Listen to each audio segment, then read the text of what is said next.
माँ का सच।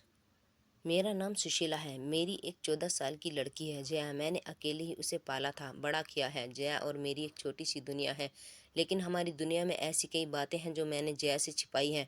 जया अपना स्कूल जाती है और मैं अपना छोटा सा पार्लर चलाती हूँ। जिंदगी हम दोनों की आराम से कट रही है। हमें एक दूसरे के अलावा कभी किसी की ज़रूरत नहीं पड़ी।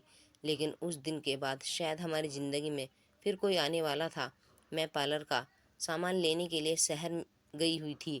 जया के साथ नहीं ले गई थी, वो घर पर ही थी। ज़िंदगी में ऐसे होता है, कभी कभी अचानक ही हमें कुछ सरप्राइज़ दे देती है। मेरे सामने अजय था। एकदम अचानक ही आकर वो मेरा सामने आ गया। उसके लिए शायद ऐसा ही था। हम दोनों एक दूसरे को देखते एकदम चुप हो गए। इतने सालों के बाद मिले थे, लेकिन बात करने को कुछ नहीं था। अजय वो था जिससे मैं शादी करना चाहती थी। हम दोनों एक दूसरे से प्यार करते थे, लेकिन हमारी किस्मत की वजह से हम दोनों साथ नहीं रह पाए। अजय किसी शादी में आ गया था। अजय के यहाँ भी बहुत मुझे ढूंढा, लेकिन मैं अपना नंबर बार बार बदल देती थी। इस कारण उसकी मुझसे बात या मिलना नहीं हो पाया था। अजय आज भी मुझसे प्यार करता है। उसकी आंखों में मुझे दिखाई दे रहा था। वो बोला कि वो आज भी मुझसे शादी करना चाहता है, मेरी बच्ची को भी अपना लेना चाहता है। लेकिन मैंने उसे कुछ भी जवाब नहीं दिया। मैं जाने लगी तो वो मुझसे बहुत बोला कि मैं अपना नंबर दे दूं, और मैं इस बात के लिए उसे मना नहीं कर पाई। मेरे जीवन में इस तरह वापस आएगा, इस बात का मुझे पता नहीं था। बस यही हम लोगों का मिलना शुरू हो गया।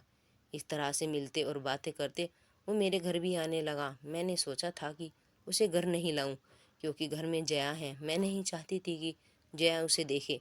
उसने कई बार मुझसे कहा कि वो हमारी ज़िंदगी का हिस्सा बनना चाहता है, लेकिन जया के लिए हर बार मैं यही मना करती रही।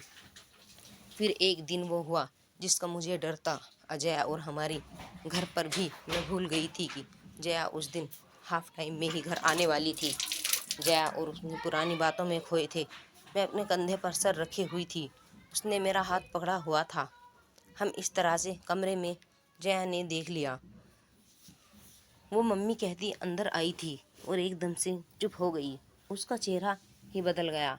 अजय वहाँ से चला गया। मुझे पता था कि अब जया क्या सोच रही है। हमेशा खुश और मस्ती करने वाली मेरी बेटी आज चुप थी।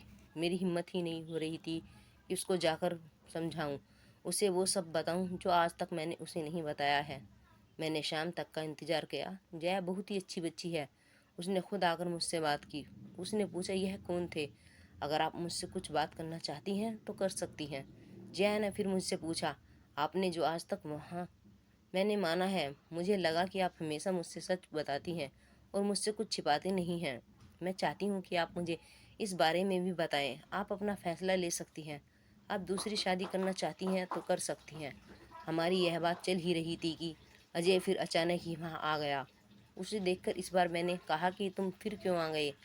अजय ने कहा कि मैं नहीं चाहता कि मेरी गलती की वजह से तुम्हारी बच्ची तुम्हें गलत समझे, इसलिए आज मुझे मत रोको। आज एकदम सही समय है कि जया सब कुछ जान ले। मैंने मना किया, कहा कि नहीं, लेकिन जया के कानों तक यह सब जा चुका था। मुझे पता था कि वह तो सच सुने बिना नहीं रह सकेगी। जया ने कहा बताओ आप क्या बोलना चाहते हैं, और फिर अजय ने जया को सच बता ही दिया। जया मेरी बेटी नहीं है, मेरे भाई की बेटी है। एक दुर्घटना में मेरे भाई और भाभी चल बसे जब जया सिर्फ 9 महीने की थी। हमारे माँ बाप पहले ही चल बसे थे, और वो दोनों भी। मेरी सारी ज़मीन बेचकर उसे वहाँ से लेकर मैं यहाँ दूसरे शहर आ गई। अजय ने कहा यह तुम्हारी बुआ है और हम दोनों की शादी होने वाली थी। सिर्फ तुम्हारे लिए ही, तुम्हारे प्यार बांटने को कोई नहीं आ जाए।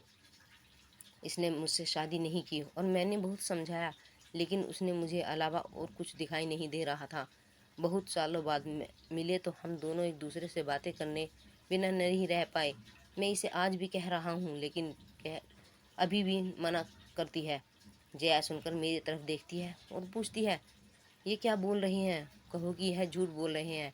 मेरी आंखों से आंसू निकलने लगे।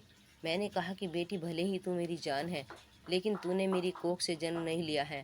मैं चाहती थी कि तुझे यह बात बता दूं, लेकिन इस तरह से आज बताना पड़ेगा, मैंने सोचा नहीं था। जया सुनकर मेरी तरफ दौड़ कर आई, मुझसे लिपट गई, रोते हुए बोलने लगी क्या बोलूँ बुआ, माँ या भगवान। मैंने कहा तू मेरी बेटी है और मैं तेरी माँ, बस यही सच है। और यही रहेगा। और मैं अब शादी की होगी तो तेरी और भी बड़ी धूमधाम से, जब तू चाहेगी। मेरे फैसले को अजय ने भी माना। आखिर मैं अकेली नहीं थी जो बिना शादी उम्र निकाल रही थी, उसने भी ऐसा ही किया था। जया ने फिर कई बार कहा कि आप लोग शादी कर लो, लेकिन मैंने कहा कि सुनो, अब हम मान लिया है और जान लिया है, बस हमारी तपस्या सफल और कुछ भी नहीं चाहिए। Thanks for watching.